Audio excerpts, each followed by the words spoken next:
ايوه يا فندم، مع حضرتك نرمين من خدمة العملاء، اتفضل. دلوقتي انا حولت من شركة مشهورة جدا لشركتكم والباقة بتاعتي خلصت بعد يومين. انا عايزة افهم ازاي، المفروض ان دي باقة اشتركت فيها، شفتها في الاعلان، ازاي تخلص باقتي في يومين؟ تمام يا فندم، حضرتك بس ممكن نهدى؟ ممكن اعرف اسم حضرتك؟ انا اسمي نهى. نهى.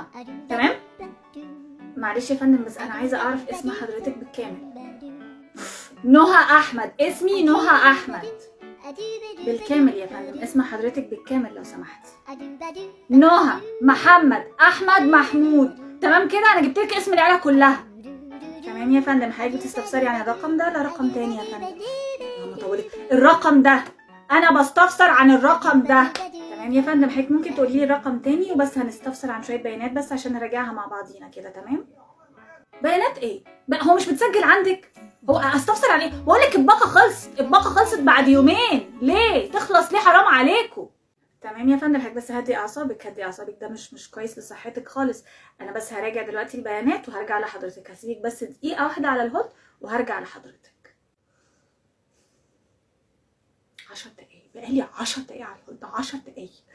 بعتذر على التأخير يا فندم. دلوقتي حضرتك انا رجعت البيانات، بس الباقة اللي حضرتك اشتركتي فيها كان في باقة احسن ممكن تشتركي فيها، فممكن نحولك على الباقة الجديدة دي، هتدفعي بس فرق فلوس وهيبقى معاكي انليميتد بقى، انترنت ومكالمات ودقايق كل الخطوط. يعني انت رمياني كل ده على الهولد عشان تقولي لي في الاخر احول من باقة لباقة؟ انا عايزة باقة يا ستي، انا عايزة اعرف هي خلصت ليه. ها، خلصت ليه الباقة؟ انت ما بترديش عليا ليه؟ بتلفي وتدوري ليه؟ انا عايزة اعرف. تمام يا فندم، انا بس كنت بشرح لك الفرق بين الباقه اللي حضرتك عليها والباقه التانية. انا طب دقيقه كمان، دقيقه هراجع التفاصيل وهعرف بالظبط الباقه خلصت ليه. دقيقه واحده. لا مش الو، سايباني على الهولد؟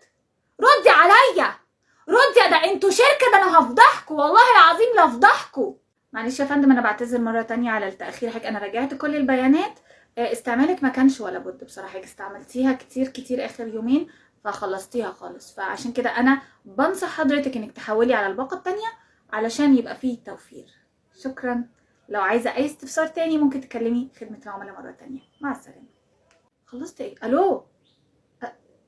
قفلت في وشي، قفلت في وشي.